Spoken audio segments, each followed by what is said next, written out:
2 বছরেরও বেশি সময় ধরে চলছে রাশিয়া ইউক্রেন যুদ্ধ। এ যুদ্ধের মাঝে অনেক পালাবদল ঘটে গিয়েছে। এর মধ্যে পশ্চিম এশিয়ার যুদ্ধ চলছে ইসরায়েল এবং হামাসের মধ্যে। দুই যুদ্ধের কোপ পড়েছে বিশ্ব অর্থনীতিতে। বহু প্রাণহানির পাশাপাশি নিত্য প্রয়োজনীয় জিনিসের মূল্যবৃদ্ধি, বাণিজ্যে বাধা প্রভৃতি নানা প্রতিবন্ধকতা দেখা দিয়েছে। ইউক্রেনের বিরুদ্ধে যুদ্ধ ঘোষণা করার পর রাশিয়ার তীব্র সমালোচনা করেছিল পশ্চিমা দুনিয়া। 6000 mAh battery, one and only Power Master, Next G N73. রাশিয়ার উপর একাধিক বিধিনিষেধ আরোপ করেছিল আমেরিকা। আমেরিকা তার বন্ধু দেশগুলোকে রাশিয়ার বিরুদ্ধে একজোট হওয়ার ডাক দিয়েছিল। যুদ্ধে সরাসরি হস্তক্ষেপ না করলেও রাশিয়াকে শাস্তি দিতে বাণিজ্যিক নিষেধাজ্ঞা আরোপ করা হয়েছিল। আমেরিকার নিষেধাজ্ঞার পর অনেক দেশেই রাশিয়ার সঙ্গে বাণিজ্যিক সম্পর্ক থেকে সরে আসে। ফলে আন্তর্জাতিক বাজারে ধাক্কা খায় ভ্লাদিমির পুতিনের দেশ। যুদ্ধের পর থেকে রাশিয়া বাণিজ্যের পরিসর অনেক ছোট হয়ে এসেছে। যুদ্ধের আলাদা ব্যয়ও বহন করতে হয়েছে তাদের। এ পরিস্থিতিতে অর্থনৈতিক দিক থেকে দেশটি ক্ষতির মুখোমুখি হবে এমনটাই ধরে নেওয়া হয়েছিল।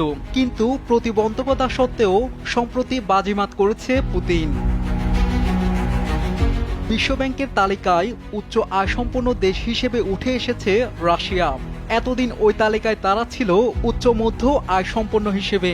সম্প্রতি এক ধাপ উন্নতি হয়েছে পুতিনের দেশের, যা দেখে বিস্মিত অনেকেই।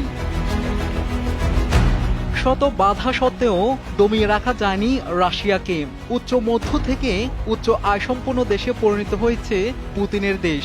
কিভাবে এ পর্যায়ে উঠে এলো রাশিয়া? পুতিন সরকারের নীতিকেই এর জন্য কৃতিত্ব দিচ্ছেন বিশেষজ্ঞরা। তাদের মতে যুদ্ধের আবহেও বুদ্ধি করে দেশ চালিয়েছে পুতিন।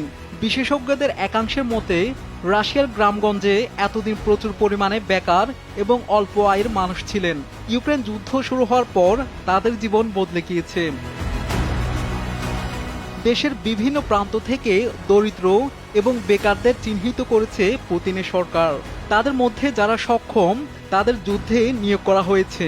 তাতে একদিকে সাধারণ নাগরিকের রোজগার বেড়েছে, অন্যদিকে রাশিয়ান সেনার একটি বড় অংশ বিপুল বেতন নিত, তা কমেছে।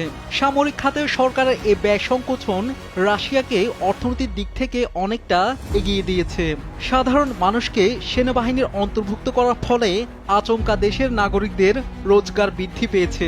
এর ফলে বিশ্বব্যাংকের তালিকাতেও এক লাফে অনেকটা এগিয়ে গিয়েছে পুতিনের দেশ। 72 и 801. শাহাদাত শাওন, RTV। Больше, чем в 10 раз.